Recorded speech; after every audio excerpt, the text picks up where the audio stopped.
No fuiste invitada, mamá. ¡Vete de aquí! Eran las 11:17 de la mañana de un sábado cuando mi hijo se plantó frente a las puertas de la iglesia. Me miró directamente a los ojos delante de 230 personas y me dijo: «No fuiste invitada, mamá. Vete de aquí». No discutí, no imploré. Me quedé un instante mirándole esa cara que yo había besado miles de veces, bajé la cabeza despacio y me fui. Lo que Rodrigo no supo entonces era que en menos de 4 horas su vida entera iba a cambiar, y la mía también, para siempre. Todavía recuerdo cada detalle de ese momento con una precisión que me asusta. El sol de octubre golpeaba fuerte sobre las escalinatas blancas de piedra. Podía sentir el calor de los escalones a través de las suelas finas de mis zapatos negros, los únicos que tenía buenos para una ocasión así. Olía a flores, rosas blancas y azucenas, decenas de ellas, adornando cada rincón de la entrada. Un olor que desde ese día no puedo soportar. Y había un silencio extraño, de esos que pesan, porque 230 personas contenían la respiración al mismo tiempo. Podía sentir sus miradas como agujas en la espalda mientras me alejaba por ese camino de adoquines, con la cartera apretada contra el pecho y las manos tan frías que parecían de mármol. ¿Sabes qué fue lo más difícil de todo? No fue el insulto, fue escuchar a mis espaldas cómo alguien soltaba una risita nerviosa y luego otra. Y luego el murmullo volvía, y la música comenzaba de nuevo, y la vida seguía ahí dentro como si yo no existiera. Me senté en un banco de madera frente a una pequeña plaza, a 3 calles de la iglesia. No sé cuánto tiempo estuve ahí. El sol me daba en la cara y yo no me movía. Tenía la mente en blanco, de esa forma que solo ocurre cuando el dolor es demasiado grande para procesarlo de golpe. Pero para entender cómo llegué a ese banco, necesito contarte algo. Necesito que sepas quién es Patricia Morales. No la mujer humillada del banco, la mujer de verdad. Me llamo Patricia. Tengo 61 años.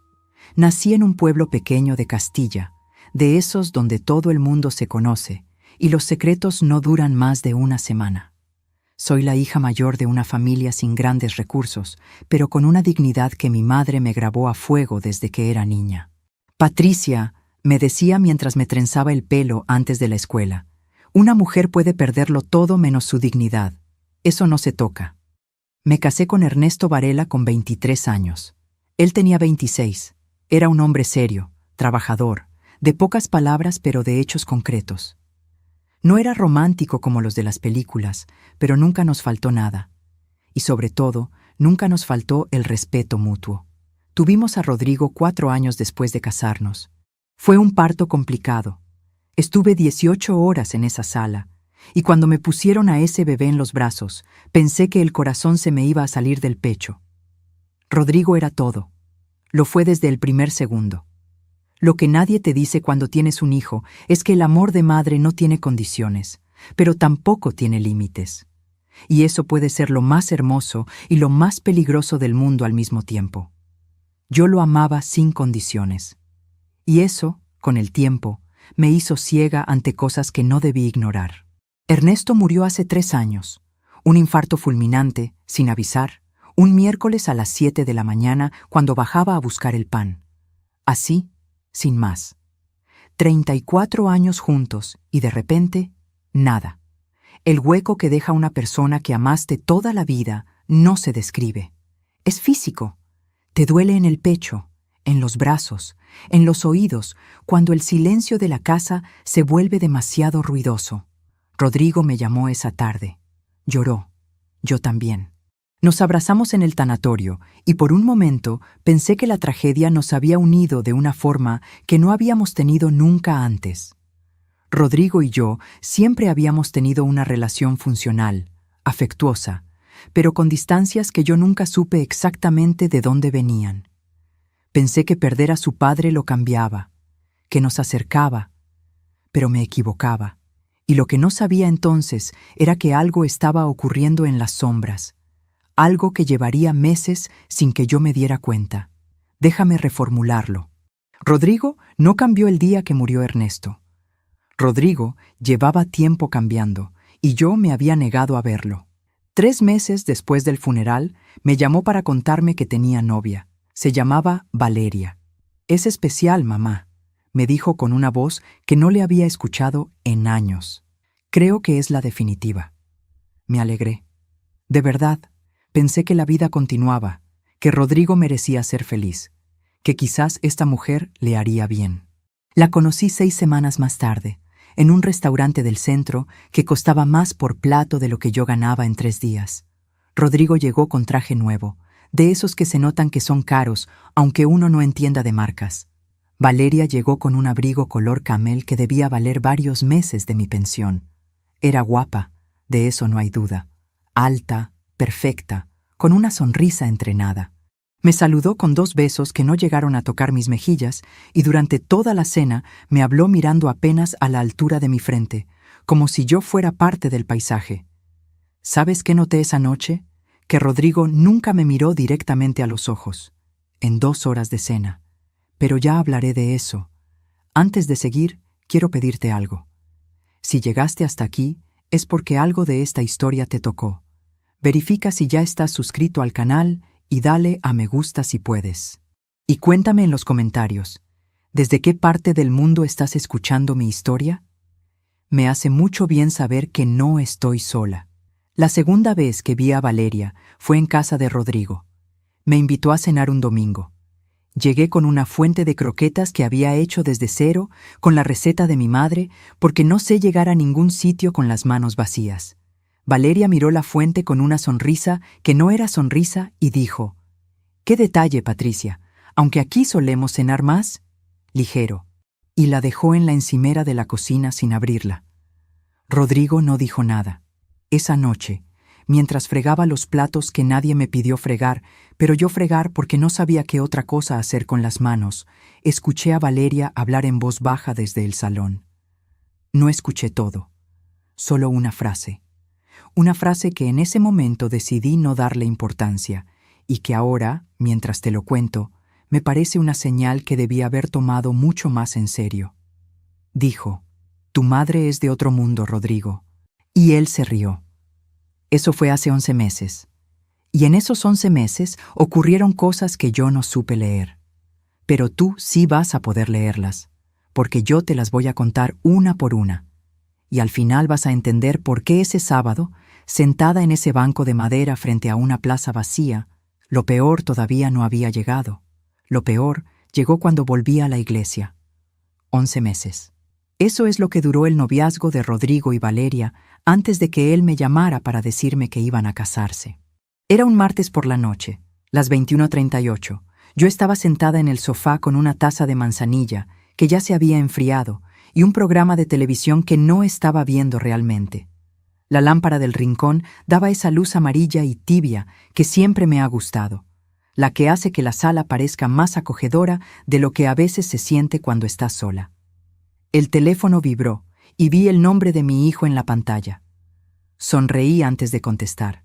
Todavía hacía eso entonces, sonreír cuando llamaba a Rodrigo. «Mamá, tengo una noticia». Su voz sonaba extraña, no emocionada, extraña. Valeria y yo nos casamos en octubre, el día 18. Me quedé un momento en silencio, no de sorpresa, sino de esa forma en que el corazón necesita un segundo para procesar algo que la mente ya está calculando. Pensé en lo rápido que habían ido las cosas, en que apenas había compartido 5 o 6 cenas con Valeria, en que no sabía casi nada de ella más allá de lo que Rodrigo contaba cuando le venía en gana. «Rodrigo, qué alegría», le dije, y lo decía de verdad. Un hijo que forma una familia es una alegría. Eso lo creía entonces y lo sigo creyendo ahora.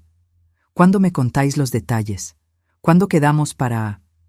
«Ya te avisaremos», me cortó, y colgó. 3 palabras. «Ya te avisaremos». No una fecha para vernos, no una pregunta sobre cómo estaba, no un «te queremos ahí, mamá». Solo 3 palabras y el tono de llamada terminada. Me quedé mirando el teléfono apagado en la mano. La manzanilla seguía fría. El programa de televisión seguía sonando. Y yo empecé a contarme a mí misma la historia que las madres nos contamos cuando algo duele sin querer reconocerlo. Están ocupados, tienen mucho que organizar, ya llamará con calma, es normal en los novios jóvenes. Me levanté del sofá, fui a la cocina, vacié la taza en el fregadero y me quedé apoyada en la encimera unos instantes, mirando la pared sin ver nada. No lloré, todavía no era tiempo de llorar, pero ya hablaré de eso. Pasaron 3 semanas sin noticias, 21 días exactos. Yo no llamé. Lo decidí conscientemente. No quería ser la madre pesada, la que llama todos los días, la que agobia. Ernesto siempre me decía que yo tenía tendencia a anticiparme a las cosas, a preocuparme antes de tiempo. Espera, Patricia, me decía. No construyas problemas donde no los hay. Y yo esperé. Esperé lavando la ropa. Esperé haciendo la compra. Esperé viendo los martes pasar como si todos fueran el mismo martes en el que me había dado esa noticia. El día 22 me llegó un sobre por correo. Un sobre de papel grueso, color crema, con letras doradas en el exterior. Lo abrí en el rellano, con el abrigo todavía puesto, y dentro encontré una tarjeta de invitación para la boda de Rodrigo Varela Morales y Valeria Cristina Montoya. Era una tarjeta preciosa, no voy a negarlo. Cara, elaborada, con detalles en relieve.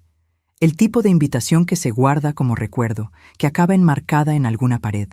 Y en la esquina inferior derecha, impreso junto al resto del texto, mi nombre, Patricia Morales. Acompañante, ninguno. Respiré hondo. Me dije que era normal, que yo no tenía pareja, que tenía sentido, que lo importante era que me habían invitado.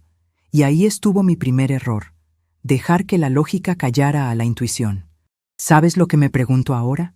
Me pregunto cuántas veces en la vida tomamos la decisión de no ver algo porque verlo nos costaría demasiado. ¿Cuántas veces elegimos la versión cómoda de los hechos porque la versión real nos rompería algo por dentro? ¿Cuántas veces preferimos seguir durmiendo aunque ya sepamos, en algún lugar profundo, que algo no está bien? Yo lo hice durante meses. Meses enteros. Llamé a Rodrigo al día siguiente para agradecerle la invitación. Tardó en contestar. Cuando lo hizo, sonaba distante, como si la llamada lo hubiera pillado en mal momento. Ah, sí, ya la recibiste. Bien. Silencio. Mamá, ahora no puedo. Estamos con el tema del catering.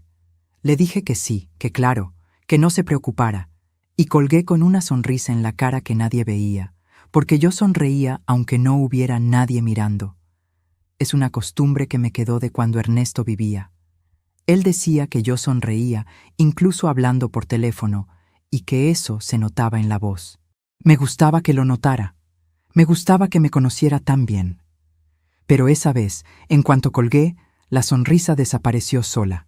Déjame reformularlo. Rodrigo no estaba distante por el catering. Rodrigo llevaba semanas construyendo una distancia que yo no quería reconocer.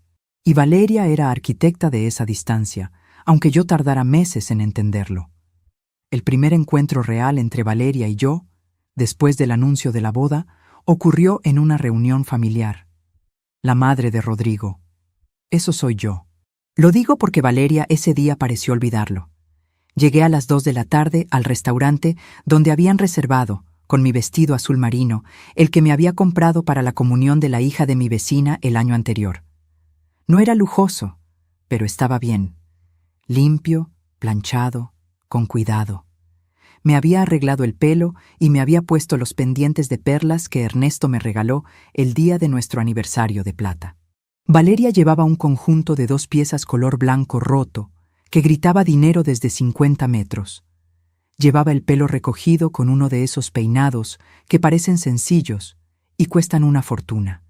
Y cuando me vio llegar, me dio un abrazo que duró exactamente 1 segundo y medio, y luego me dijo, con esa sonrisa suya tan perfecta: Patricia, qué bien que pudiste venir. Que pudiste venir. Como si mi presencia fuera opcional, como si yo fuera una invitada secundaria en la vida de mi propio hijo. Y Rodrigo, a su lado, sonrió, sin decir nada. Esa tarde, su futuro suegro habló durante 40 minutos sobre inversiones, sobre propiedades en la costa, sobre el negocio familiar de Valeria, que, Según explicó con orgullo, facturaba cifras que yo no sabía ni pronunciar bien. Me preguntaron dónde vivía.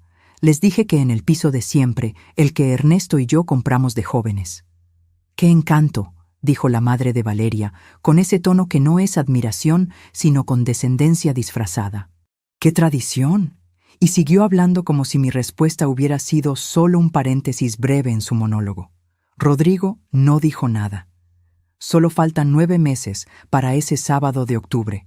Y algo en esa comida empezó a podrirse, aunque yo entonces no supiera nombrarlo. A veces confiamos demasiado en quienes no lo merecen. ¿A ti también te ha decepcionado a alguien a quien amabas con todo? Escríbelo en los comentarios. Quiero leerte.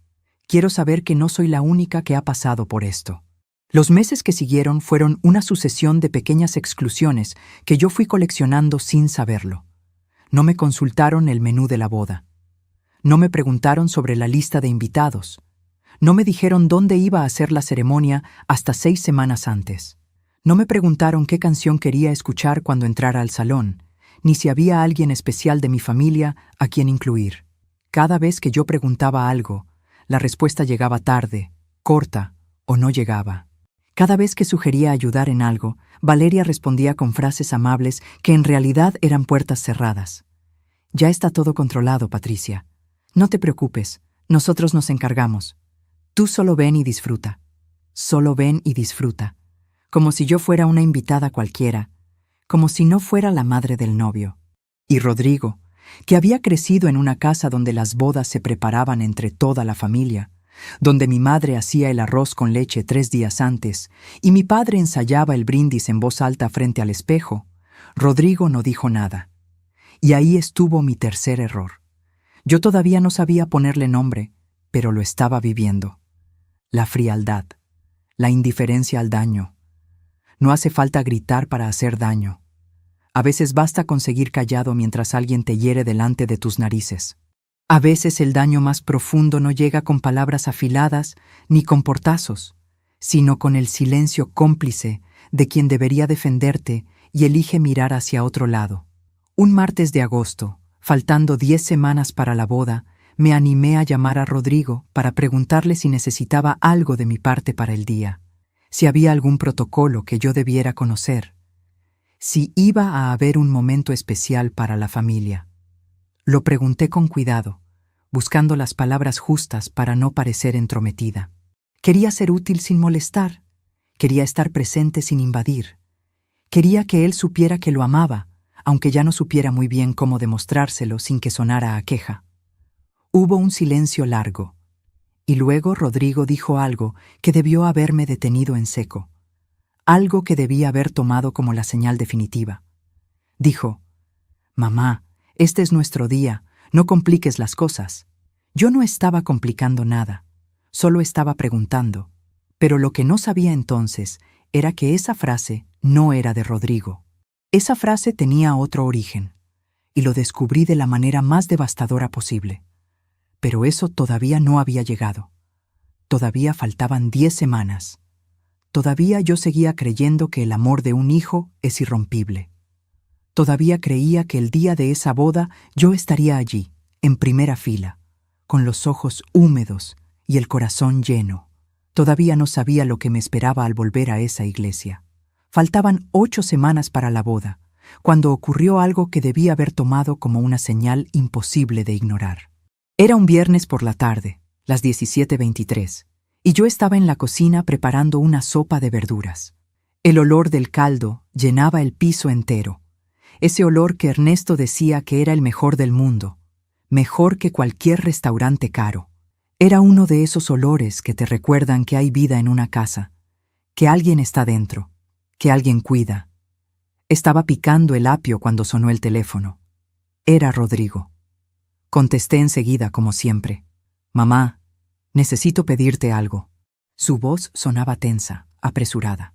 «La boda va a tener un código de vestimenta, formal, colores neutros, nada llamativo». Hizo una pausa. «Valeria quiere que todo el mundo vaya coordinado». Le dije que sí, que no había problema, que me buscaría algo adecuado. «Bien», dijo, y antes de colgar añadió: «Y mamá, nada de bolsos grandes. Que no desentone, que no desentone, yo, la madre del novio, que no desentone en la boda de mi hijo. Colgué el teléfono y me quedé mirando el caldo que hervía en el fuego. Las verduras subían y bajaban despacio. Pensé en cuántas veces había cocinado esa misma sopa. Primero para Ernesto, luego para Rodrigo cuando era pequeño y tenía fiebre, luego solo para mí. Pensé en todo lo que ese olor representaba. Y me pregunté, por primera vez en voz alta, aunque estaba sola en esa cocina, ¿qué está pasando con mi hijo? Pero me respondí sola, como llevaba meses haciendo. Es la tensión de la boda. Es Valeria que es muy detallista. Es normal que los novios estén nerviosos. Y seguí picando el apio. Ese fue mi segundo error, confundir sumisión con comprensión. Las semanas que siguieron fueron una cuenta atrás que yo viví con una mezcla extraña de ilusión y angustia. Ilusión porque era la boda de mi hijo. Angustia porque cada pequeña interacción dejaba un pozo amargo que yo me apresuraba a lavar antes de que se asentara. Compré un vestido gris perla en una tienda del centro, discreto, elegante, exactamente lo que me habían pedido. Me probé 4 antes de decidirme por ese, todos grises, todos neutros, todos diseñados para no molestar. Me costó más de lo que debía gastar ese mes, pero lo hice, porque quería hacer las cosas bien, porque quería que Rodrigo estuviera orgulloso. ¿Sabes qué no ocurrió en ningún momento de esas semanas? Que Rodrigo me llamara para preguntarme cómo estaba. No una vez. Ni una sola llamada que no tuviera que ver con instrucciones, con logística, con cosas que yo debía o no debía hacer. En 38 días, mi hijo no me preguntó ni una vez cómo estaba durmiendo, si echaba de menos a su padre, si necesitaba algo. Ernesto llevaba 3 años muerto, y yo seguía aprendiendo a vivir sola. Seguía descubriendo qué hacer con los domingos sin ruido, con la cama demasiado grande, con el silencio que ocupa los huecos donde antes había otra persona. Pero Rodrigo no lo sabía porque Rodrigo no preguntaba. Déjame reformularlo. Rodrigo sí lo sabía.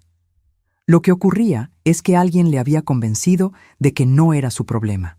4 semanas antes de la boda me llegó un mensaje de texto. No era de Rodrigo. Era de un número que no tenía guardado. Solo decía: Señora Patricia, soy la coordinadora de la boda de Rodrigo y Valeria. Le mandamos el programa del día para que sepa a qué hora debe llegar y dónde debe sentarse. ¿A qué hora debe llegar y dónde debe sentarse? Me mandaban el programa como a cualquier invitado. No había ninguna mención a un papel especial. Nada sobre el protocolo de entrada. Nada sobre si acompañaría a Rodrigo en algún momento. Solo un horario y un número de asiento. Una coordinadora de eventos, una desconocida, me estaba diciendo cuál era mi lugar en la boda de mi propio hijo. Abrí el documento adjunto. Me habían asignado el asiento número 47. Fila 8. Ni siquiera en las primeras filas. Fila 8. Entre los compañeros de trabajo de Valeria y los conocidos de la familia de ella. Me senté en la silla de la cocina y estuve un buen rato sin moverme. El teléfono todavía en la mano. El documento todavía en la pantalla. Fila 8. Lo leí 3 veces, como si en alguna de las lecturas los números fueran a cambiar.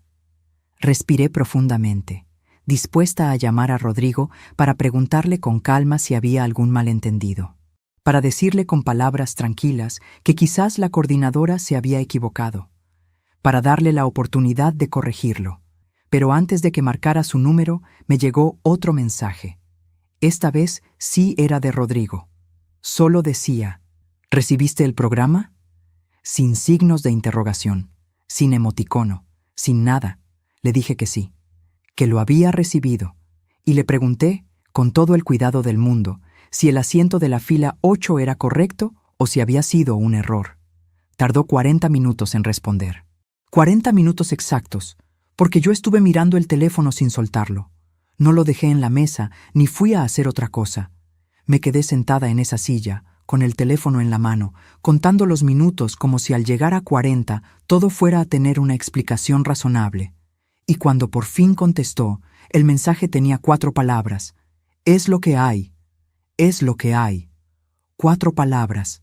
De mi hijo. Para decirme que en su boda yo valía una fila 8, y aún así no me rendí. ¿Sabes por qué? Porque soy madre. Y las madres aguantamos cosas que no debemos aguantar porque el amor nos hace creer que al otro lado siempre hay una explicación. Siempre hay un «es que está pasando algo» que justifica lo injustificable. Porque rendirnos significaría admitir que la persona a la que hemos dedicado la vida ha decidido tratarnos como a un extraño. Solo faltaban 28 días, y yo seguía sin ver lo que tenía delante. La semana siguiente intenté acercarme a Rodrigo de una manera diferente. No por teléfono, en persona. Le propuse que comiéramos juntos, solos, como hacíamos antes de que Valeria apareciera en su vida. Esos almuerzos de los domingos donde él me contaba sus cosas y yo le contaba las mías y pedíamos siempre el mismo postre, aunque luego dijéramos que era demasiado. Me dijo que no tenía tiempo, que estaban con los preparativos, que quizás después de la boda. Le dije que claro, que sin problema, que ya buscaríamos un momento. Y cuando colgué, caminé hasta el dormitorio. Me senté en el borde de la cama de Ernesto, en su lado, el que yo no había tocado en 3 años, y me permití un momento de debilidad que nadie vio. Solo un momento. Las manos en la cara y la respiración cortada. Pensé en lo que Ernesto habría dicho si hubiera estado allí. Pensé en si esto estaba pasando porque me faltaba a él, porque sin su presencia yo había dejado de pesar lo suficiente en la vida de Rodrigo. Solo eso. Y luego me levanté, me limpié los ojos y fui a hacer la colada. En público, entera, en privado, rota. Así llevaba meses, pero lo que no sabía entonces era que ese derrumbe privado era el más pequeño de todos los que me esperaban, porque faltaban 20 días. Y en esos 20 días iba a ocurrir algo que durante mucho tiempo fui incapaz de contarle a nadie. 13 días antes de la boda, un miércoles a las 10:15 de la mañana, recibí una llamada de un número desconocido. Lo cogí pensando que podría ser algo relacionado con la boda, algún proveedor, algún detalle de último momento. Pero la voz que habló no era de ningún proveedor. Era una mujer, mayor que yo, calculé, con una voz serena y directa que me puso los pelos de punta desde el primer segundo. Una de esas voces que no tiene prisa y que precisamente por eso asusta. Dijo: «Señora Patricia, no sé si recuerda haberme conocido. Soy Consuelo, la tía de Rodrigo por parte de Ernesto». La conocía, vagamente. La habíamos visto en el funeral de Ernesto y poco más. Una mujer callada, de esas que observan mucho y hablan poco. De las que nunca dicen nada que no sea necesario. «Necesito contarle algo», dijo. «No sé si debo, llevo días dudando, pero si yo estuviera en su lugar, querría saberlo». Me quedé quieta. La cocina en silencio. Solo el ruido del tráfico afuera y esa voz al otro lado del teléfono que me decía que había algo que yo necesitaba saber. Un escalofrío me recorrió la espalda, de esos que el cuerpo manda cuando la mente todavía no ha entendido lo que ya sabe. «¿Qué ocurre, Consuelo?» Hubo una pausa, y luego dijo: «Patricia, en esa boda no la esperan. No de la manera en que usted cree». Colgué el teléfono unos minutos después, con las manos temblando y la cabeza llena de preguntas sin respuesta. Consuelo me había dicho suficiente para asustarme y demasiado poco para entender. Solo me dijo que tuviera cuidado, que prestara atención, que no todo era lo que parecía, y que si en algún momento sentía que algo no estaba bien, que confiara en ese instinto, porque ese instinto no se equivoca. Estuve 3 días dándole vueltas a esa llamada. 3 días intentando decidir si llamar a Rodrigo para preguntarle directamente, si ignorarlo y confiar en que Consuelo se equivocaba, si cancelar mi asistencia. 3 días en los que no dormí bien, en los que comí sin hambre y en los que caminé por el piso hablando sola, buscando respuestas en un silencio que no las tenía. 3 días que ahora, mirando atrás, reconozco como los 3 días más importantes que tuve para cambiar lo que vino después. Y los desperdicié convenciéndome de que una madre no puede perderse la boda de su hijo. Solo faltaban 10 días, y yo ya no dormía bien. Me despertaba a las 3, a las 4 de la mañana, con una sensación en el pecho que no sabía nombrar, pero que ahora reconozco perfectamente. Era mi instinto. diciéndome que algo estaba muy mal, y yo seguí sin escucharlo. No sé cuánto tiempo estuve en ese banco. El tiempo dejó de tener sentido en algún momento del que no me di cuenta. Pero cuando el órgano de la iglesia dejó de sonar, algo me hizo levantarme. No lo decidí con la cabeza. Simplemente ocurrió. Los pies empezaron a caminar solos de vuelta por el camino de adoquines, como si el cuerpo supiera que todavía había algo pendiente. Fue entonces cuando lo vi. En el suelo, junto al último escalón de las escalinatas, casi oculto por uno de los arreglos de rosas blancas que adornaban la entrada. El teléfono de Rodrigo. Debía haberse caído durante el momento en que nos enfrentamos, sin que ninguno de los dos lo notáramos en medio de todo. Lo recogí sin pensar. Lo sostuve en la palma de la mano, y la pantalla seguía encendida.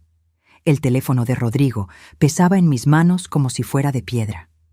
El nombre de Ernesto seguía ahí, en letras pequeñas sobre fondo blanco, como si el mundo hubiera decidido burlarse de mí de la manera más cruel posible. Me pregunté si alguien podía ver desde afuera la expresión de mi cara en ese momento. Espero que no. Leí el mensaje despacio. 1 vez, 2 veces, 3. Decía: Hijo, hoy es tu día. Haz lo que tienes que hacer. Ella no forma parte de tu nueva vida. Ya es hora. Me quedé paralizada. Las piernas no respondían. La explanada silenciosa, el sol de octubre, el órgano que seguía sonando al otro lado de la pared de piedra, todo siguió igual. Todo siguió funcionando como si nada. El mundo no se detiene cuando a ti se te rompe algo por dentro. Esa es una de las crueldades más silenciosas que existe. Y yo allí de pie con ese teléfono en la mano y ese mensaje en los ojos que no conseguía procesar. Ernesto llevaba 3 años muerto. 3 años, 2 meses y 14 días. Y alguien había enviado ese mensaje desde su número esa misma mañana, a las 8:47 de la mañana de ese sábado, 2 horas antes de que Rodrigo me mirara a los ojos en esas escalinatas y me dijera que me fuera. ¿Sabes qué fue lo primero que pensé? No pensé en quién lo había enviado. No pensé en el cómo ni en el por qué. Lo primero que pensé fue en Rodrigo. En mi hijo leyendo ese mensaje por la mañana, solo en algún cuarto, con la corbata sin anudar y los nervios de la boda en el cuerpo. En mi hijo creyendo, o queriendo creer, que era su padre quien le escribía desde algún lugar, y obedeciendo. Eso fue lo que me rompió. No el mensaje en sí, sino imaginar a mi hijo solo con ese teléfono, leyendo esas palabras y tomando la decisión que tomó. Subí por la conversación, despacio, con el pulgar, tratando de no temblar, y lo que encontré me obligó a sentarme en el escalón de la puerta lateral, porque las piernas finalmente cedieron. No era un solo mensaje, eran meses de mensajes. El primero estaba fechado hacía exactamente 8 meses. 8 meses. 2 semanas después de que Rodrigo me llamara para anunciarme la boda con esa voz extraña, sin emoción, sin calidez.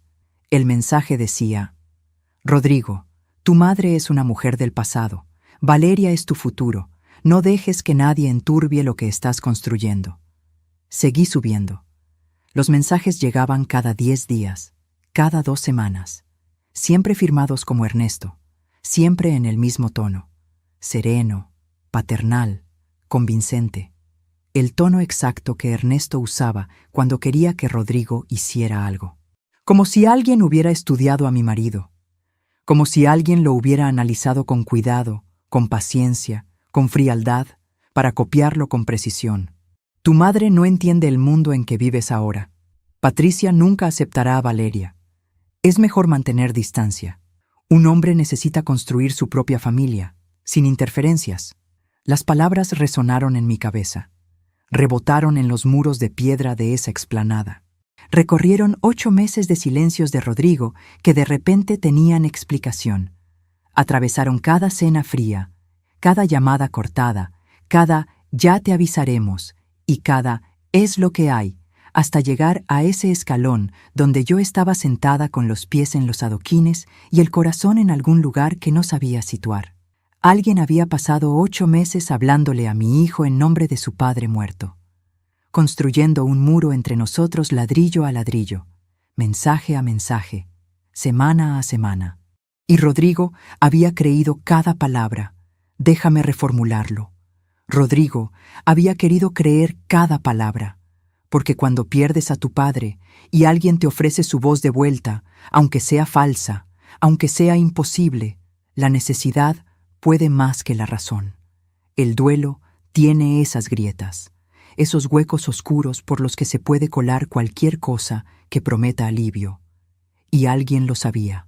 Alguien conocía exactamente esa grieta en mi hijo y la había usado sin ningún escrúpulo, sin ningún remordimiento. Con toda la premeditación del mundo, seguí leyendo. Busqué el principio de la conversación. El mensaje más antiguo estaba fechado hace 11 meses, 3 semanas antes de que Rodrigo me llamara por primera vez para presentarme a Valeria. Era el más corto de todos. Solo decía: Rodrigo, hay alguien que quiero que conozcas. Se llama Valeria. Cuídala. Me quedé mirando esa frase durante mucho tiempo. El sol me daba en la cara y yo no lo sentía. Alguien no había aparecido en la vida de mi hijo por casualidad. Alguien había sido introducida, dirigida, colocada allí con un propósito que yo tardé meses en entender y que todavía, sentada en ese escalón, no terminaba de asimilar en su totalidad. Todo el noviazgo, toda la boda, todo el alejamiento sistemático, piezas de un mismo tablero que alguien había movido con una paciencia que me helaba la sangre. ¿Sabes qué es lo que más duele en estas situaciones? No es el engaño en sí. Es el trabajo que alguien puso en ese engaño, el tiempo, la paciencia, la frialdad que se necesita para planificar el daño durante meses y ejecutarlo con precisión. Eso no es un impulso. Eso es una decisión tomada con calma y sostenida en el tiempo. Y eso dice algo sobre la persona que lo hizo que va mucho más allá de la crueldad de un momento.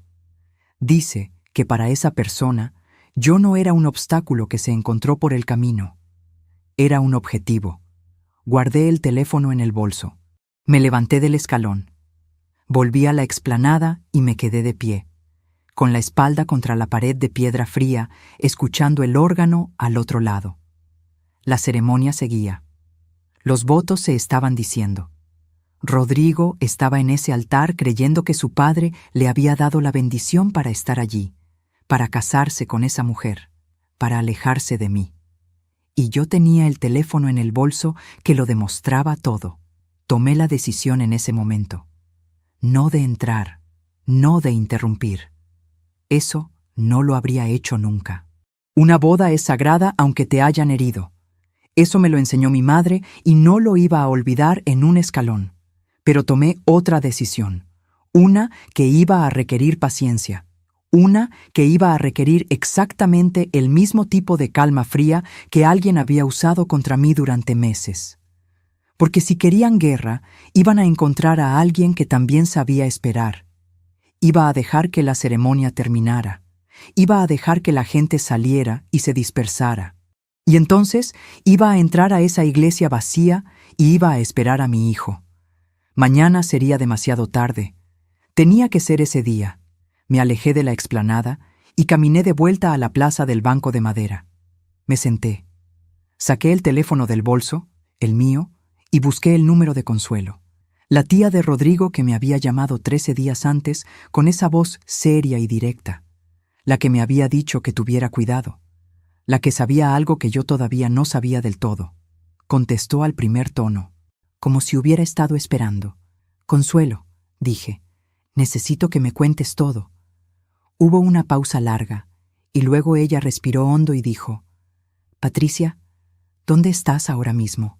Le dije que estaba en la plaza, que no había podido entrar a la boda, que Rodrigo me había echado, que había encontrado el teléfono, que había leído los mensajes. Otro silencio, más largo que el anterior. De esos silencios que no son vacíos, sino que están llenos de cosas que alguien está decidiendo si decir. Y luego Consuelo dijo algo que me hizo cerrar los ojos. Entonces ya sabes parte de la verdad, pero solo parte. ¿Solo parte? Los mensajes. 8 meses de mensajes. La introducción de Valeria. El plan sistemático para alejarme de mi hijo. ¿Eso no era la verdad completa? ¿Qué más hay, Consuelo? Patricia, dijo ella despacio, como alguien que está eligiendo cada palabra con mucho cuidado. ¿Sabes quién tiene el teléfono de Ernesto? No lo sabía, nunca lo había pensado. Después de que Ernesto murió, yo misma había guardado sus cosas, su ropa, sus libros, sus objetos. Pero el teléfono de Ernesto. Yo lo había puesto en una caja con otras pertenencias suyas y lo había guardado en el armario del pasillo. Seguía allí. Estaba segura de que seguía allí. El teléfono está en casa, Consuelo. En el armario. Pausa. ¿Estás segura? Me quedé helada en el banco. El sol de octubre de repente no calentaba nada. La paloma que paseaba antes por los adoquines había desaparecido. La plaza estaba vacía y silenciosa, y yo sentía el frío de la piedra del banco a través del vestido gris perla. Ese vestido que había comprado para no desentonar. Ese vestido que había elegido para que no hubiera problemas. Menuda ironía. Vuelve a casa cuando puedas, dijo Consuelo.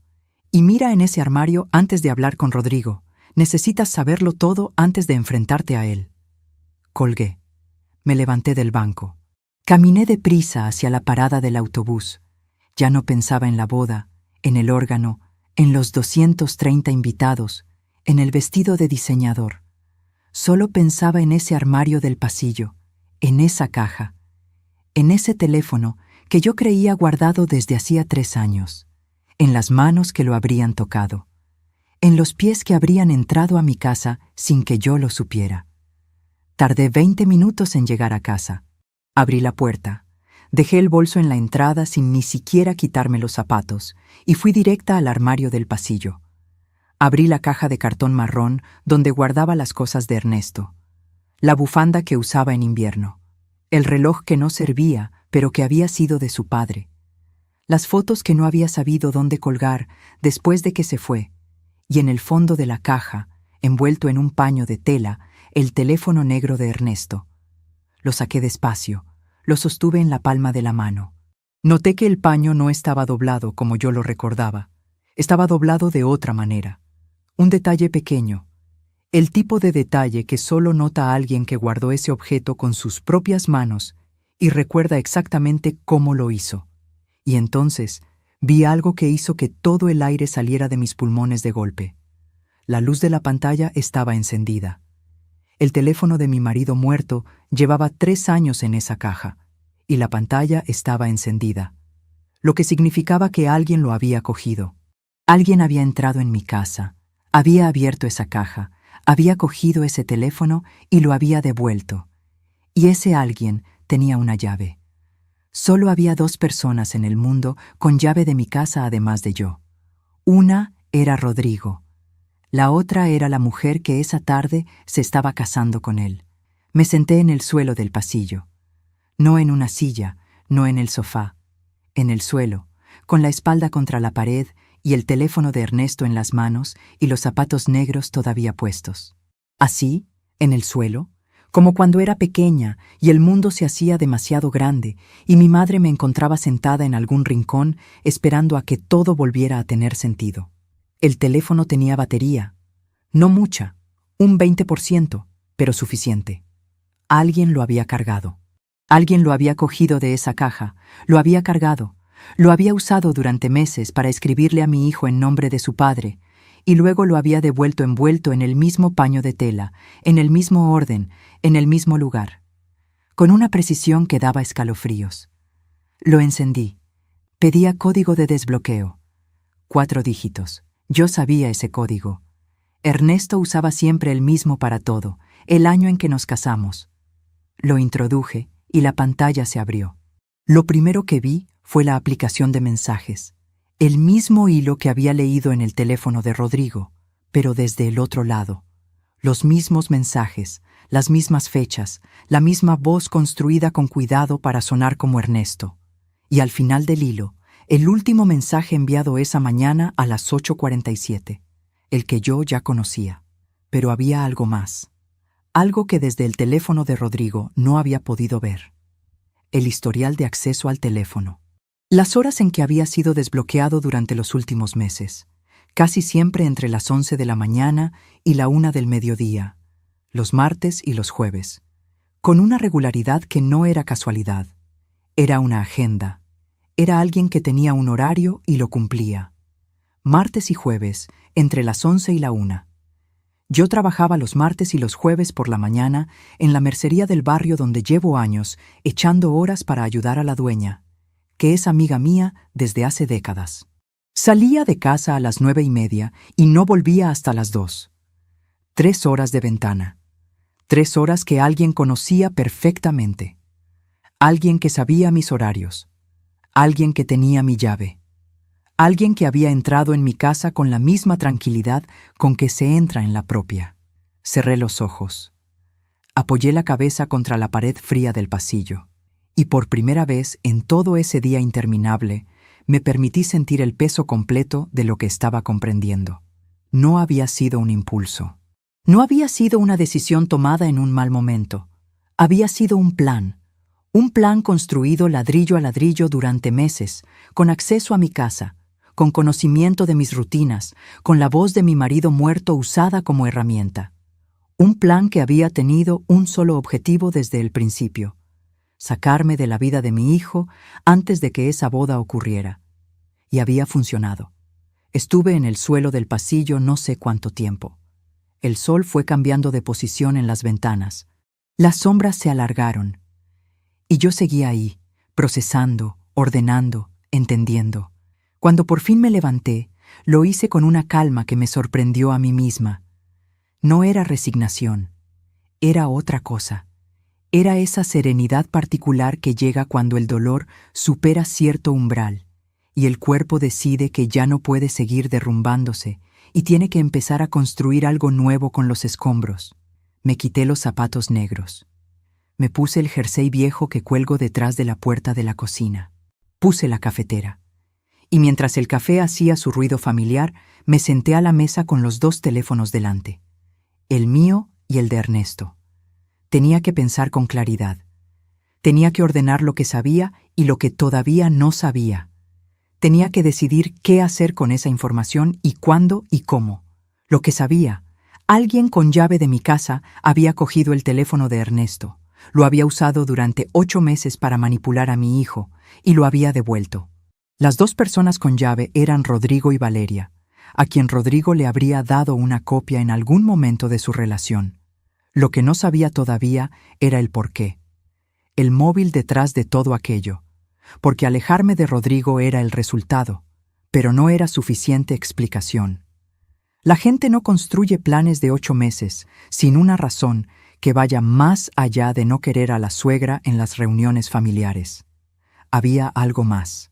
Lo sentía con la misma certeza con que se siente el frío antes de que empiece a llover. Llamé a Consuelo. Eran las 4:17 de la tarde. La boda en ese momento estaría en el banquete, entre brindis y fotos y el ruido de gente feliz que no sabe lo que yo sé. Encontré el teléfono, le dije cuando contestó. Estaba en la caja. Alguien lo había cargado. Consuelo no se sorprendió. Eso me dijo algo. ¿Sabías lo del teléfono?, le pregunté. Lo sospeché, dijo.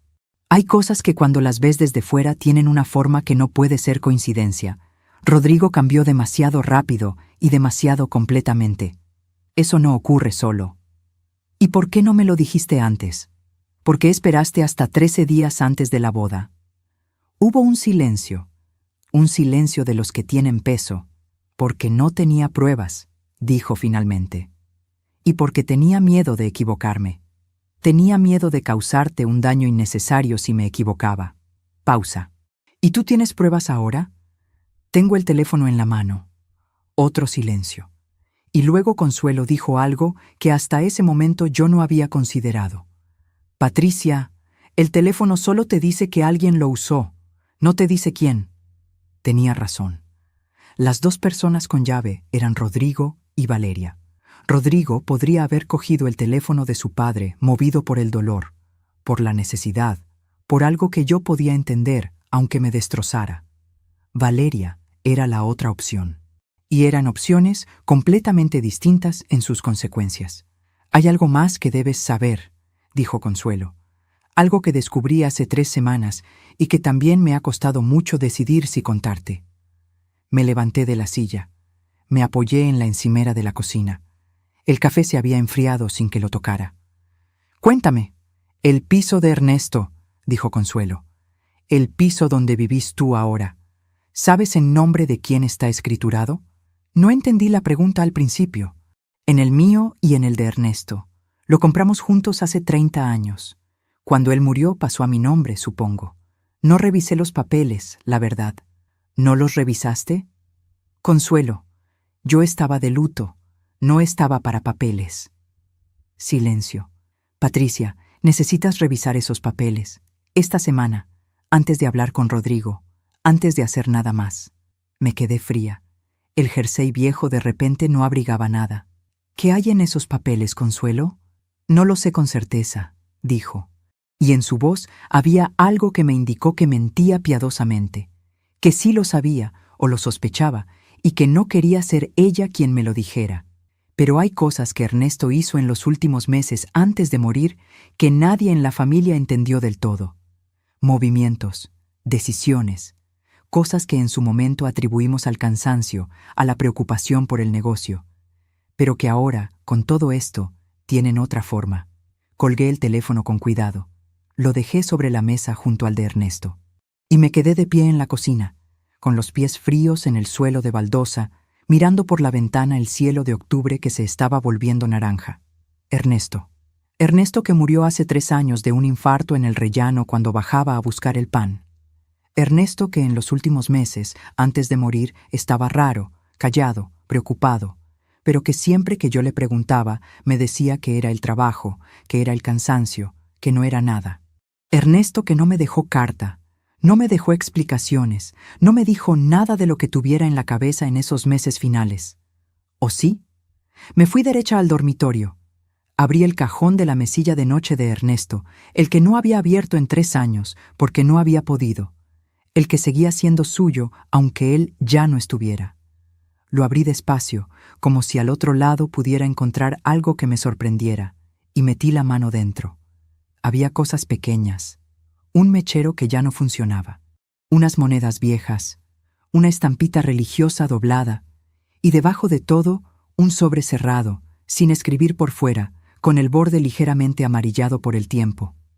Lo saqué, lo sostuve. Las manos me temblaban de una manera que ya no tenía nada que ver con el miedo, sino con algo mucho más antiguo y mucho más profundo. Lo abrí. Dentro había una sola hoja doblada en 3. La letra de Ernesto, esa letra apretada y regular que yo había reconocido en 1000 notas, en 1000 listas de la compra, en 1000 pequeños papeles que guardaba en cajas sin saber por qué. Empecé a leer. Y cuando llegué a la 3ª línea, tuve que sentarme en el borde de la cama, porque las piernas decidieron que ya habían tenido suficiente por un día. La carta no estaba fechada, pero empezaba con estas palabras: «Patricia, si estás leyendo esto es porque algo salió mal. Y lo siento, lo siento». 3 años muerto, y todavía me pedía perdón desde una hoja de papel amarillada en el fondo de un cajón. Seguí leyendo, despacio, cada palabra, sin saltarme nada. Y lo que esa carta contenía era una historia que yo no había sabido nunca. Una historia que había ocurrido en paralelo a la mía durante años, silenciosa, escondida, hasta que Ernesto decidió en algún momento escribirla en un papel y meterla en ese cajón por si acaso lo que acababa de ocurrirme a mí. Mañana sería el día. Mañana Rodrigo volvería del viaje de novios con Valeria, o llamaría, o aparecería en algún momento. Y yo ya sabía lo que iba a decirle. Pero necesitaba una noche para terminar de entenderlo todo. Una noche entera con esa carta y con esos teléfonos y con los papeles del piso que iba a revisar, aunque me costara el alma abrirlos. Una noche para preparar la conversación más importante de mi vida. Esa noche no dormí. No lo intenté siquiera. Me senté a la mesa de la cocina con la carta de Ernesto desplegada delante de mí, el teléfono de él a la izquierda, el mío a la derecha, y una taza de café que volví a dejar enfriar sin tocar. La luz de la cocina zumbaba levemente. ese sonido bajo y constante que de noche se vuelve más audible. Y yo leí esa carta 4 veces de principio a fin, hasta que la letra apretada de Ernesto se me grabó en los ojos como si fuera mía. Ernesto lo sabía. No todo. No los mensajes desde su teléfono, eso era imposible, porque cuando escribió esa carta todavía estaba vivo. Pero sabía otras cosas. Cosas que había descubierto meses antes de morir y que había cargado en silencio porque Ernesto era así, de esos hombres que protegen a los suyos, guardándose el peso para ellos solos, sin entender que a veces el peso compartido es más ligero que el peso solo. La carta explicaba que 1 año antes de su muerte, Ernesto había descubierto que el piso donde vivíamos tenía un problema legal. Un problema que venía de mucho antes, de cuando lo compramos, de un error en la escritura que nunca habíamos detectado porque nunca habíamos tenido razón para revisarla.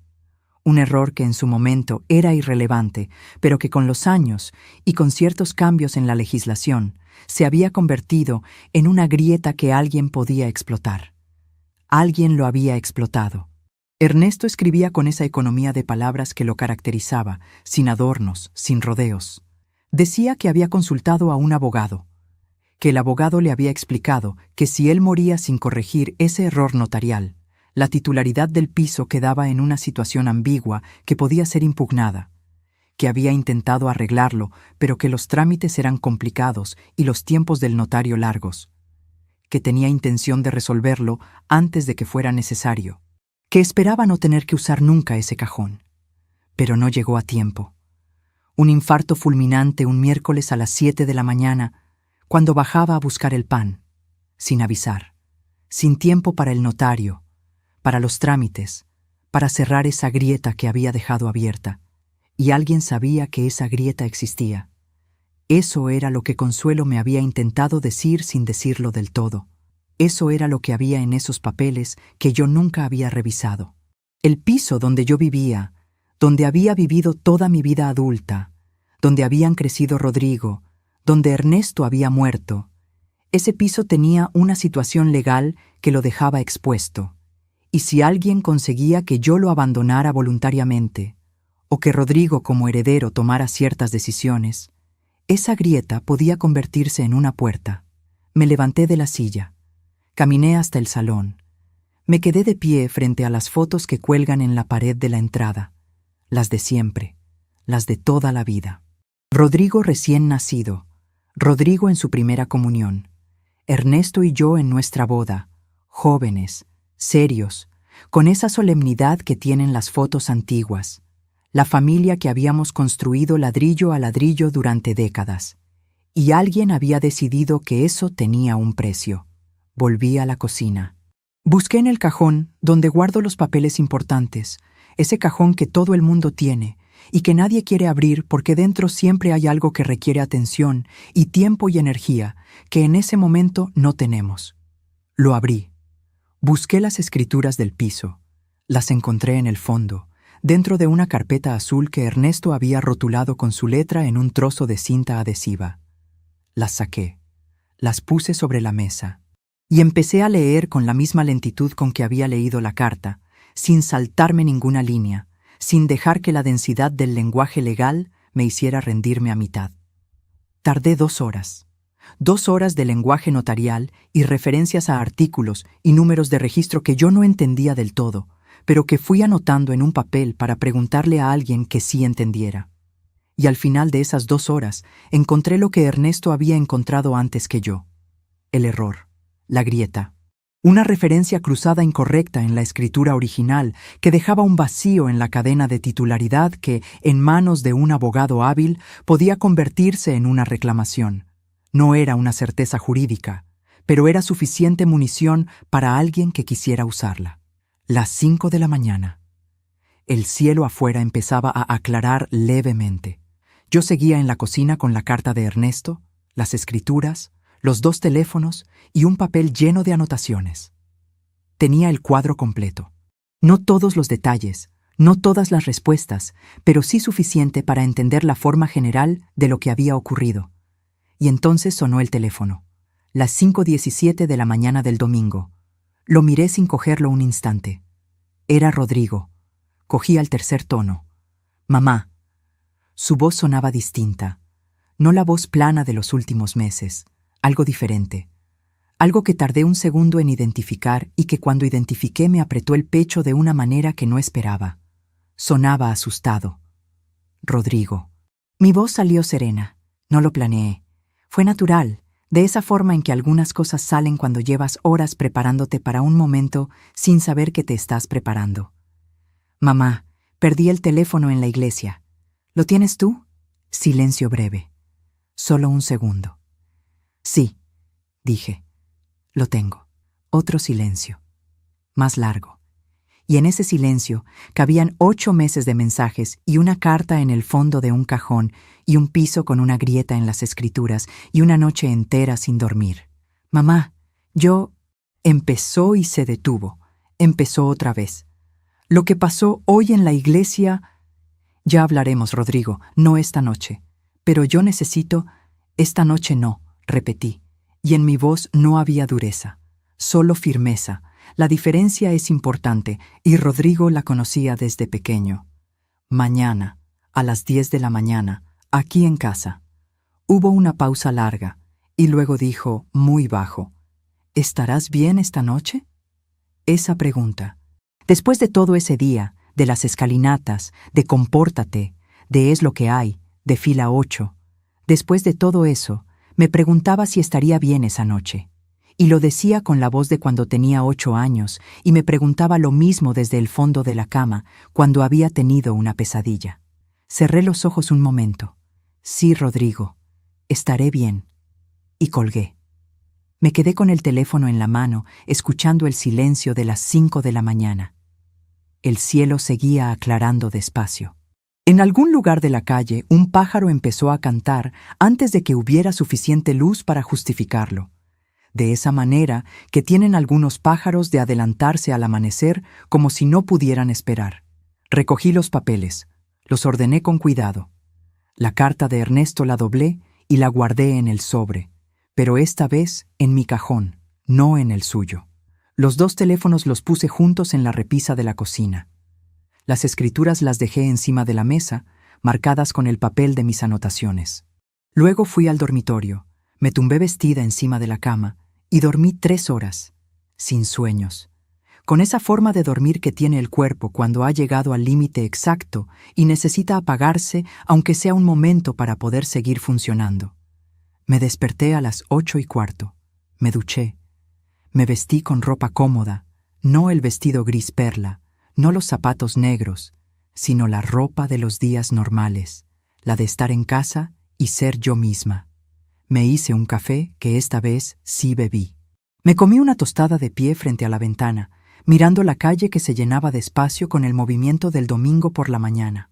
A las 9:58 sonó el telefonillo. Respiré hondo. Fui a abrir. Rodrigo subió solo. Eso ya me dijo algo. Cuando abrí la puerta estaba en el rellano con la ropa del día anterior, el traje oscuro arrugado, la corbata aflojada, los ojos que no habían dormido bien.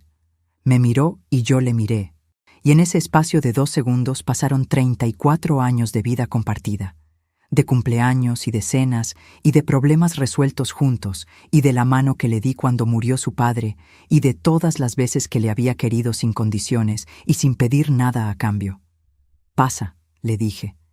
Entró. Se sentó en el sofá de siempre, en su sitio de siempre, como había hecho toda la vida. Yo me senté frente a él en la silla. Entre nosotros, sobre la mesa, las escrituras del piso, el teléfono de Ernesto y la hoja con mis anotaciones. Rodrigo los miró, y vi en su cara el momento exacto en que entendió que yo sabía más de lo que él había imaginado.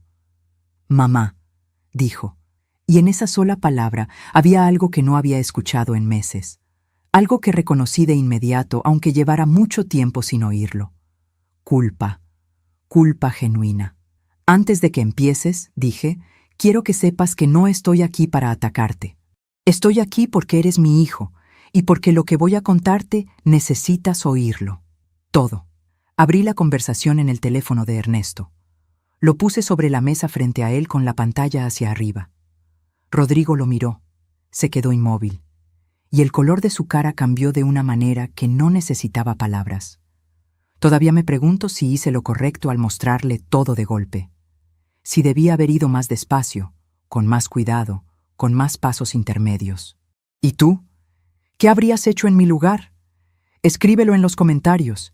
Quiero saber lo que piensas de verdad, porque lo que vino después de ese momento cambió todo. Absolutamente todo. Rodrigo se quedó mirando el teléfono de su padre durante un tiempo que no supe medir. No lo tocó. Solo lo miró, con esa inmovilidad que tienen las personas cuando el cerebro recibe algo demasiado grande para procesarlo de golpe y necesita unos segundos para decidir por dónde empezar. Yo no dije nada. Esperé. Había aprendido en esa noche larga que la prisa era mi enemiga, que lo que tenía que decir necesitaba espacio, y que ese espacio solo podía crearlo el silencio. Fue Rodrigo quien habló primero, y lo que dijo no fue lo que yo esperaba. ¿Cuánto tiempo llevas sabiendo esto? Desde ayer por la tarde, dije, desde que encontré el teléfono en la explanada de la iglesia después de que te fueras. Rodrigo apretó los labios, apartó la vista del teléfono y la fijó en la mesa. Sus manos, encima de las rodillas, se cerraron despacio en 2 puños que luego volvieron a abrirse. Mamá, yo no sabía que... Espera. Lo dije con suavidad pero con claridad. Quiero que primero me respondas una sola pregunta. Una sola, Rodrigo. Y necesito que sea la verdad. Me miró. ¿Creíste que esos mensajes eran de tu padre? El silencio que siguió fue el más pesado de toda esa mañana. Rodrigo abrió la boca, la cerró. Volvió a mirar el teléfono sobre la mesa. Y entonces ocurrió algo que no había visto en años, algo que no esperaba ver ese domingo por la mañana en mi salón. Los ojos de mi hijo se llenaron de lágrimas. No lloró de golpe. No fue un derrumbe dramático. Fueron 2 lágrimas que bajaron despacio, en silencio, por esa cara que yo conocía mejor que la mía propia. Y en esas 2 lágrimas vi todo lo que necesitaba ver. Sí, dijo, muy bajo, casi sin voz. Creí que eran de él. Me quedé quieta. Respiré hondo por dentro sin que se notara. ¿Cuándo empezaste a recibirlos? 2 semanas después de anunciarle la boda a Valeria. Se limpió la cara con el dorso de la mano. El primero llegó un lunes por la noche. Yo estaba solo en casa. Lo vi y me quedé... Mamá, la pantalla decía el nombre de papá, su número, su foto. Yo sabía que era imposible, pero lo leí y era su forma de hablar. Era como él pensaba. Era... Se detuvo. Apretó los dientes. Necesitaba creer que era él. Y ahí estaba. La grieta que alguien había encontrado en mi hijo y había explotado con una frialdad que todavía me helaba la sangre. Rodrigo había perdido a su padre de golpe, sin despedida, sin última conversación. Y alguien le había ofrecido exactamente eso. La voz de vuelta, el consejo de vuelta, la aprobación de vuelta, aunque fuera mentira, especialmente porque era mentira, porque la mentira era maleable y la verdad no lo es. ¿Se lo contaste a Valeria?, pregunté. Una pausa, muy breve, pero yo la vi. ¿Sí? ¿Cuándo? Cuando recibí el segundo mensaje. Ella estaba conmigo, lo leyó. ¿Y qué dijo? Rodrigo tardó en responder. Se levantó del sofá. Caminó hasta la ventana y se quedó de espaldas a mí, mirando la calle. Las manos en los bolsillos, los hombros caídos hacia adelante de una manera que me recordó exactamente a cómo se ponía de niño cuando había hecho algo que sabía que estaba mal. Dijo que quizás era una señal, que quizás papá estaba intentando comunicarse de alguna forma. Pausa. Que debía escucharle. Las palabras resonaron en el salón. Rebotaron en las paredes donde colgaban las fotos de 30 años. Recorrieron el pasillo por donde Ernesto había caminado miles de veces, y llegaron hasta mí con todo su peso. Alguien había estado presente cuando llegó el segundo mensaje. Alguien había leído ese mensaje junto a Rodrigo y había decidido alimentar la ilusión en lugar de destruirla. Lo que significaba que Valeria sabía desde el segundo mensaje que esos textos no eran de Ernesto. Y había callado. No solo había callado. Había empujado a Rodrigo a seguir leyendo, a seguir creyendo, a seguir obedeciendo. Me levanté de la silla. Fui a la cocina y volví con las escrituras del piso y el papel de mis anotaciones. Los puse sobre la mesa frente al sofá. Rodrigo se giró al escuchar el ruido del papel y volvió a sentarse cuando vio lo que había en la mesa. «Rodrigo, necesito contarte algo que encontré anoche. Algo que tu padre dejó escrito antes de morir y que ninguno de los dos sabíamos». Le leí la carta. No toda, solo las partes relevantes, las que explicaban el error en las escrituras, la grieta legal, la conversación con el abogado, la intención de Ernesto de arreglarlo antes de que fuera necesario.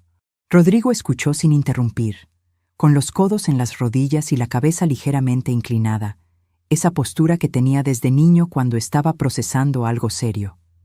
Cuando terminé, hubo un silencio largo. ¿Me estás diciendo que el piso tiene un problema legal que alguien podría usar para reclamarlo?, dijo despacio, como si estuviera ordenando las palabras en voz alta para entenderlas mejor. Eso es lo que dice el abogado al que consultó tu padre. Necesito que un abogado lo revise. Esta semana. Mamá. Su voz tenía ahora una urgencia que no había tenido antes. ¿Tú crees que Valeria sabía esto? La pregunta que los dos habíamos estado rodeando desde que entró por esa puerta. No lo sé con certeza, dije. Pero alguien tenía tu llave, Rodrigo. Alguien entró en esta casa los martes y los jueves por la mañana mientras yo trabajaba. Alguien cogió el teléfono de tu padre, lo cargó, escribió esos mensajes y lo devolvió. Eso no lo hizo nadie de fuera. Rodrigo se levantó de nuevo. Volvió a la ventana. Y esta vez, cuando se giró para mirarme, su cara tenía una expresión que no había visto en años. No era el hijo distante de los últimos meses. No era el hombre que me había dicho, compórtate 3 días antes de su boda. Era algo más parecido al Rodrigo de antes, al que todavía no sabía fingir lo que no sentía. Al poco de empezar nuestra relación, dijo, Valeria me pidió que le diera una llave de esta casa.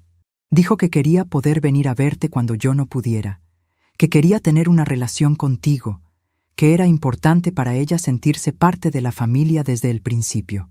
Pausa. Yo le di la llave sin pensarlo. En aquel momento me pareció lo más natural del mundo. El silencio que siguió fue diferente de todos los anteriores. Fue el silencio de 2 personas que están llegando al mismo lugar desde caminos distintos, y que en un momento concreto levantan la vista y se dan cuenta de que están en el mismo punto. Rodrigo, dije, hay algo que quiero que entiendas antes de que hagamos nada más. Antes de que llames a nadie, antes de que tomes ninguna decisión. Me levanté y me acerqué a él. No lo toqué todavía. Solo estuve cerca. Lo que te han hecho a ti también es un daño. Alguien usó el dolor que tenías por tu padre para dirigir tus decisiones durante meses. Eso no es amor. Eso no es lo que le deseo a mi hijo. Rodrigo cerró los ojos, y esta vez sí se rompió del todo. No con dramatismo, no con gritos. Se rompió como se rompen los hombres que han aprendido a contener demasiado durante demasiado tiempo, de repente, en silencio, sin que nada los pueda parar una vez que empieza. Me acerqué un paso más y lo abracé. Así, de pie en el salón, con las escrituras sobre la mesa y los 2 teléfonos en la repisa y la foto de Ernesto colgada en la pared, mirándonos desde su marco. Mi hijo de 76 kilos, que ahora medía casi 1,80 m y que lloraba en mis brazos, igual que cuando tenía 7 años y se había caído en el patio del colegio. No dije nada, solo lo sujeté, y él tampoco dijo nada. Solo respiró. No sé cuánto tiempo estuvimos así. El suficiente para que algo que llevaba meses roto empezara a tener la forma de una posible reparación. No completa, no inmediata, pero una forma. Cuando nos separamos los dos teníamos los ojos húmedos y ninguno de los dos dijo nada sobre eso porque no hacía falta. Me senté en el sofá y él se sentó a mi lado. No en su sitio de siempre al otro extremo, sino cerca, como cuando era pequeño y quería estar cerca sin pedirlo con palabras. «¿Qué hacemos ahora?», preguntó. «Primero, un abogado», dije. «Esta semana sin falta, revisamos las escrituras y entendemos exactamente en qué situación está el piso». Pausa. «Segundo, Rodrigo, necesitas hablar con Valeria. No yo, tú. Necesitas preguntarle directamente y mirarla a los ojos cuando te responda. ¿Y si lo niega todo? Entonces tenemos el teléfono de tu padre, que según la carta que él escribió, según el historial de acceso y según la llave que tú le diste a ella, apunta en una dirección muy clara. Lo miré. Pero antes de llegar a eso, dale la oportunidad de explicarse, porque si no, siempre te quedará la duda de si fuiste justo. Rodrigo asintió despacio. Miró el teléfono de Ernesto sobre la repisa. Mamá, ¿puedo preguntarte algo? Siempre. ¿Cómo pudiste estar tan tranquila anoche? Después de todo lo que pasó en la iglesia, después de encontrar esto, después de la carta de papá, ¿cómo no te derrumbaste? Me quedé un momento pensando en la respuesta honesta. No la respuesta que suena bien, la verdadera. Me derrumbé, dije, en el suelo del pasillo, sola, con los zapatos todavía puestos. Me derrumbé bastante. Sonreí apenas. Pero tu abuela me enseñó desde pequeña que una mujer puede perderlo todo menos su dignidad. Y la dignidad no es no romperse, es saber cuándo romperse sola y cuándo estar entera para los demás. Rodrigo me miró un momento, y luego dijo algo que no había dicho en meses. Algo tan simple que por eso mismo pesó más que todo lo que había venido antes. Lo siento, mamá. 3 palabras. Las mismas 3 palabras con las que empezaba la carta de Ernesto. Y en los 2 casos, dichas con la misma voz de quien ha tardado demasiado en decirlas, pero que cuando por fin las dice, lo hace de verdad. Lo sé, dije. Se fue a las 12:30. Antes de salir por la puerta, se detuvo en el rellano y me miró con esa expresión que todavía tenía algo de niño. De ese niño que fue y que a veces asoma, aunque los años y las equivocaciones lo hayan cubierto de capas. ¿Puedo llamarte esta tarde?, preguntó. Siempre has podido, dije. Cerré la puerta. Me quedé un momento en el pasillo en silencio, con la espalda contra la puerta, escuchando sus pasos bajar las escaleras.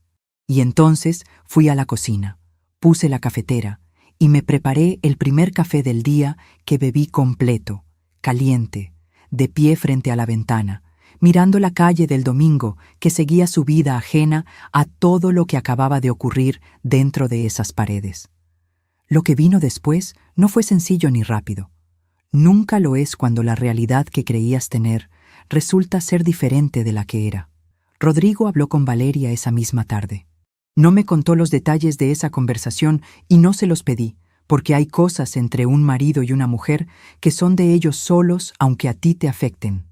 Solo me dijo que había sido muy dura y que había terminado de la manera que termina algo cuando las preguntas no tienen respuestas creíbles. El abogado confirmó lo que Ernesto había escrito. La grieta era real, aunque manejable con los trámites correctos. Tardamos 2 meses en regularizarlo todo, en poner las escrituras en orden, en cerrar esa puerta que alguien había dejado entreabierta. Fue costoso en tiempo y en dinero, que yo no tenía fácilmente, pero lo hicimos. Y cuando por fin el notario firmó los papeles en orden y me los entregó en una carpeta nueva, me fui derecha al cementerio.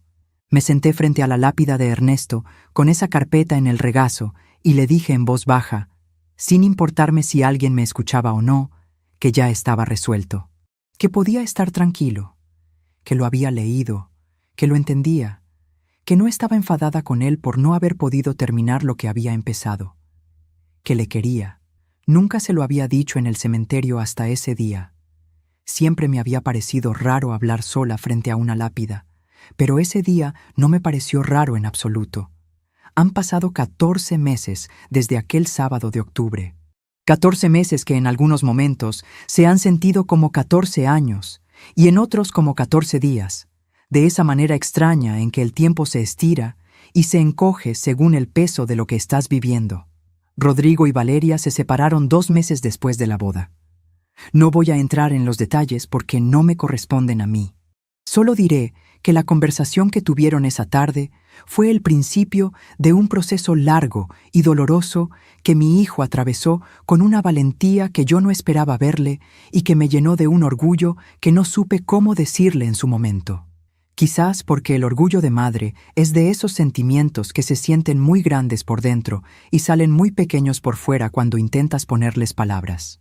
Lo que sí puedo decir es que Rodrigo y yo hemos tenido conversaciones este último año que no habíamos tenido nunca.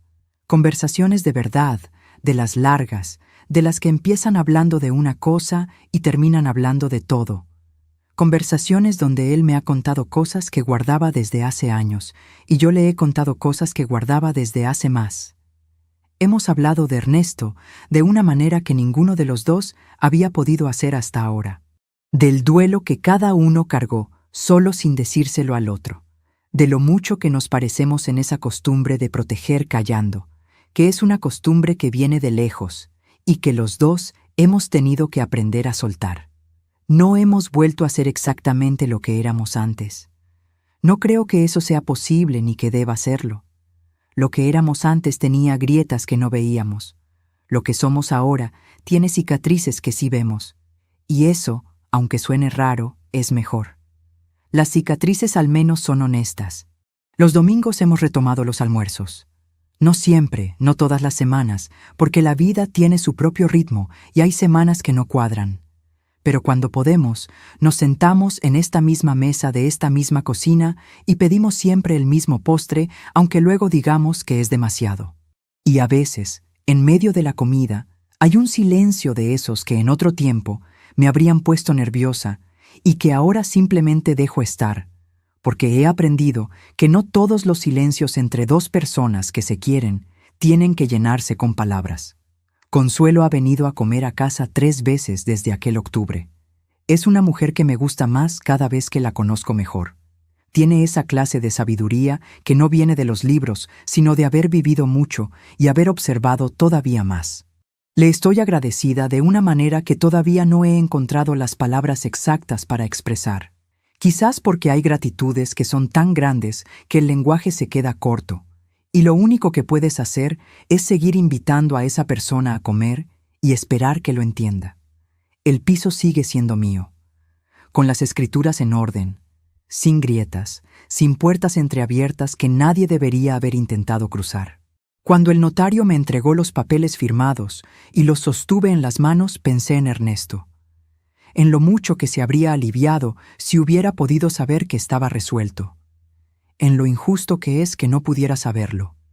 Y luego pensé que quizás hay cosas que uno hace en vida que siguen funcionando después, que siguen cuidando aunque el que las puso en marcha ya no esté para verlo. Esa carta en el cajón de su mesilla fue lo más Ernesto que Ernesto hizo en su vida. Guardar el problema para él solo y dejar la solución escrita por si acaso, por si yo la necesitaba. La necesité. Y aquí estoy. Hay algo que he aprendido este año que no sé si habría podido aprender de otra manera. Y es que el dolor más difícil de sobrevivir no es el que viene de los enemigos. Es el que viene de las personas que amas. Porque cuando alguien que no conoces te hace daño, tienes todos tus recursos disponibles para defenderlo. Pero cuando te lo hace alguien a quien has querido desde el primer día, desde antes incluso de conocerlo bien, el daño entra por donde no hay defensa, por las grietas que el amor deja abiertas precisamente porque confías. Eso no significa que el amor sea un error. Significa que el amor real, el que vale la pena, es el que sobrevive a ese conocimiento y sigue eligiendo confiar aunque ya sepa lo que puede costar, con más cuidado, con más lucidez, con los ojos más abiertos. Pero sigue eligiendo. Mi madre me dijo una vez, sentada en la cocina de la casa donde me crié, que la dignidad no es la ausencia del dolor. Es lo que haces con él cuando nadie te está mirando. Yo pensé durante muchos años que eso significaba aguantar en silencio, tragar, no mostrar la herida. Y en parte lo es. Pero ahora entiendo que la segunda mitad de esa frase, la que mi madre quizás no supo explicarme o yo no supe escuchar, es que la dignidad también es saber cuándo parar de aguantar. Cuando el silencio deja de ser fortaleza y empieza a ser complicidad con el daño. Ese sábado, en las escalinatas de esa iglesia, cuando Rodrigo me dijo que no había sido invitada y que me fuera, yo bajé la cabeza y me fui. En ese momento lo hice porque era lo único que podía hacer, porque había 230 personas mirando y porque soy la hija de mi madre, y mi madre me enseñó que una escena pública no le da dignidad a nadie. Pero esa misma tarde volví a la iglesia, recogí el teléfono del suelo y regresé a casa. Abrí la caja del armario, leí la carta, revisé las escrituras, llamé a Consuelo. Pasé la noche entera sentada a la mesa de la cocina, poniendo en orden lo que otros habían intentado desordenar. Y a las 10 de la mañana del domingo abrí la puerta de mi casa, hice pasar a mi hijo y le conté la verdad. Eso también es dignidad. Quizás es la parte más difícil. Las palabras resonaron en las escalinatas de piedra aquel sábado. Resonaron durante semanas en mi cabeza, en esas horas de la madrugada donde el silencio amplifica todo. Resonaron cuando revisaba papeles que no quería revisar y cuando leía mensajes que no quería leer y cuando lloraba en el suelo del pasillo con los zapatos todavía puestos, pero ya no resuenan. O si resuenan, lo hacen de una manera diferente, más baja, más lejana, como el eco de algo que ocurrió y que dejó huella, pero que ya no tiene el poder de derribarte. Rodrigo me llamó el martes por la tarde, hace 3 días. Era una llamada corta, práctica, para cuadrar el almuerzo del domingo. Antes de colgar dijo: «Oye, mamá», pausa breve, «gracias por haber abierto la puerta ese domingo». Le dije que siempre habría abierto esa puerta, que para eso son las puertas de las madres. Colgamos. Me quedé con el teléfono en la mano un momento, en la cocina, con la tarde entrando por la ventana de esa manera lenta y dorada que tiene la luz cuando el día empieza a recogerse. Y sentí algo que no sé nombrar con exactitud, pero que reconocí enseguida porque lo había sentido antes, hace mucho tiempo, en los momentos buenos de una vida que ha tenido muchos más momentos buenos que malos, aunque a veces el ruido de los malos tape todo lo demás. Sentí que estaba bien, no perfectamente. No sin heridas, ni preguntas sin responder, ni cosas que todavía cuestan, sino bien de esa manera real y concreta que no necesita que todo esté resuelto para existir. Bien porque el domingo viene el almuerzo. Bien porque las escrituras están en orden. Bien porque la carta de Ernesto está en mi cajón y no en el suyo. Bien porque Consuelo viene a comer el mes que viene. Bien porque soy la hija de mi madre y mi madre me enseñó que una mujer puede perderlo todo menos su dignidad. Y yo no la perdí. Ni en las escalinatas, ni en el banco de madera, ni en el suelo del pasillo, ni en ninguna de las noches largas que vinieron después. Eso es lo único que quiero que te lleves de todo esto, si es que algo te has llevado. No la historia en sí, no los detalles, no los nombres. Solo esto, que el dolor que viene de donde más quieres no tiene por qué ser el final de nada. Puede ser, si lo dejas, el principio de algo que antes no podías ver porque la costumbre y el miedo tapaban la vista, y que la dignidad no es no caerse. Es levantarse cada vez con los pies un poco más seguros que la vez anterior. Yo me caí en un escalón de piedra frente a una explanada vacía un sábado de octubre, y me levanté, con los zapatos negros, el vestido gris perla, el bolso pequeño, y todo lo que 34 años de vida me habían dado para poder seguir caminando. Aquí estoy.